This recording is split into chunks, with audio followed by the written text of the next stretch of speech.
একটা সময় ওয়ার্ল্ডের one of the best player Eden Hazard, in fact একটা সময় প্রিমিয়ার লিগের দ্য বেস্ট প্লেয়ার হ্যাজার্ড তার স্কিল, ড্রিবলিং, ড্যাজলিং দিয়ে পুরো ওয়ার্ল্ডকে মাতিয়ে রাখতেন। হ্যাজার্ডের মতো প্লেয়ার ফুটবলে খুব কম প্লেয়ারদের মধ্যেই আছে, তাই আমরা এরম ফুটবলারদের অন ফিল্ডে খুব দেখতে পছন্দ করি। হ্যাজার্ড চেলসিতে তার পিক টাইমে one of the best winger in the world ছিলেন। 2019-এ জুলাই মাসে একটা বিগ ট্রান্সফার ফ্রি দিয়ে 120 মিলিয়ন দিয়ে রিয়াল মাদ্রিদ ইডেন হ্যাজার্ডকে মাদ্রিদে নিয়ে আসে। বাট হ্যাজার্ডের মাদ্রিদের কেরিয়ারটা একেবারে ব্যাড লাক, ইনজুরিতে ফ্লপ গেছে, সেটা আমরা সবাই জানি। 2023-এ ইডেন হ্যাজার্ড মাত্র 32 বছর বয়সে ফুটবল থেকে অবসর নিয়েছেন। তো আসুন আজকের এই ভিডিওতে ইডেন হ্যাজার্ডের রাইজ অ্যান্ড ফলটা দেখে নেওয়া যাক।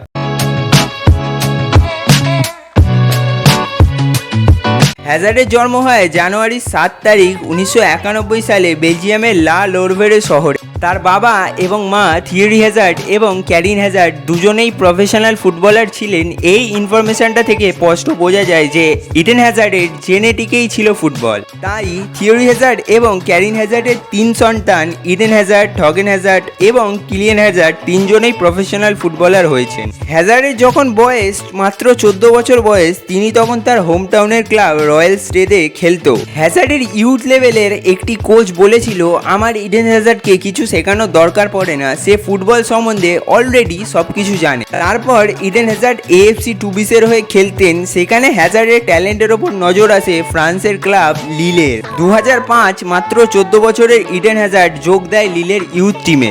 2008-9 সিজনে তখনকার লিলে ম্যানেজার রুডি গার্সিয়া ইডেন হ্যাজার্ডকে ফার্স্ট টিমে পার্মানেন্টলি নিয়ে আসেন।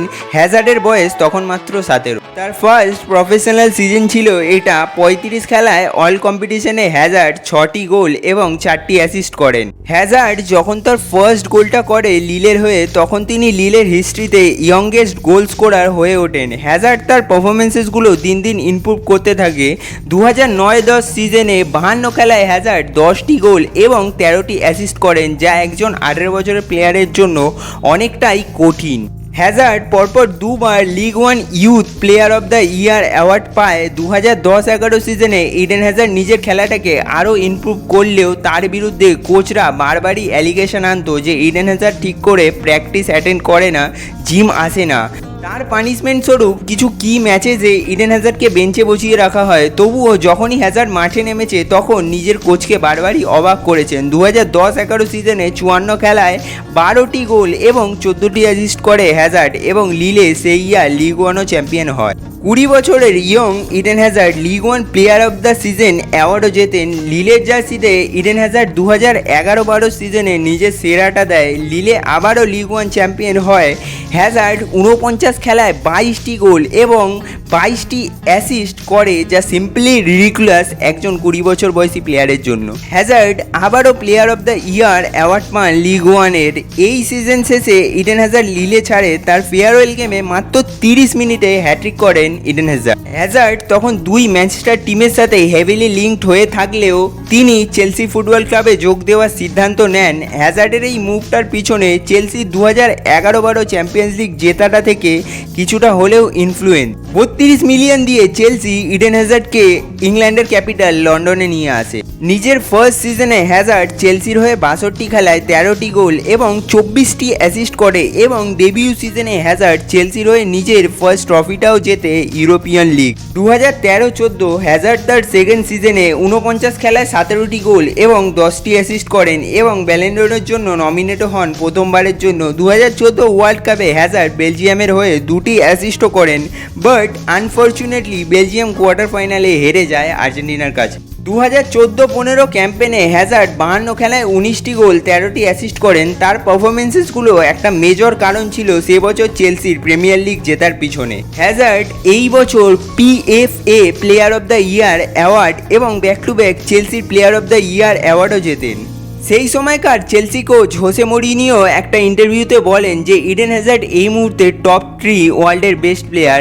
হ্যাজার্ডের ফিল্ডে এতটাই ক্রিয়েটিভিটি ছিল ড্রিবলিংয়ে, সত্যিই তাকে তখন টপ 3 বেস্ট প্লেয়ার বলাই যেত। তিনি দিন দিন যে আরও উন্নতি করবেন সেটাই ভাবছিল সবাই, বাট 2015-16 সিজনে হ্যাজার্ডের স্ট্যাটসটা ম্যাসিভলি ডাউনফল হয়।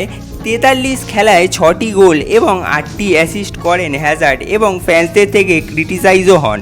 চেলসি এই সিজনে প্রিমিয়ার লিগে 10th ফিনিশ করে এবং চেলসি ম্যানেজমেন্ট হোসে মরিনিওকে স্যাক করে। আপনি হয়তো ভাববেন এরপর হ্যাজার্ডের খারাপ ফর্ম শুরু হয়, কিন্তু এমনটা নয়। 2016-17 সিজনে ইডেন হ্যাজার্ড কামব্যাক করেন। 43 খেলায় হ্যাজার্ড 17 গোল এবং 7টি অ্যাসিস্ট করেন। এটা চেলসির হয়ে প্রিমিয়ার লিগে করা সবচেয়ে বেশি গোল ট্যালি ছিল ইডেন হ্যাজার্ডের জন্য। টোটাল 16টি গোল করে প্রিমিয়ার লিগে ইডেন হ্যাজার্ড এবং চেলসিকে আবারও প্রিমিয়ার লিগ চ্যাম্পিয়ন করে তোলে। 2017-18 সিজনে হ্যাজার্ড 52 খেলায় 17টি গোল এবং 13টি অ্যাসিস্ট করে এবং আবারও প্রমাণ করেন যে তিনি এখনও ওয়ার্ল্ডের টপ প্লেয়ারদের মধ্যেই আছেন।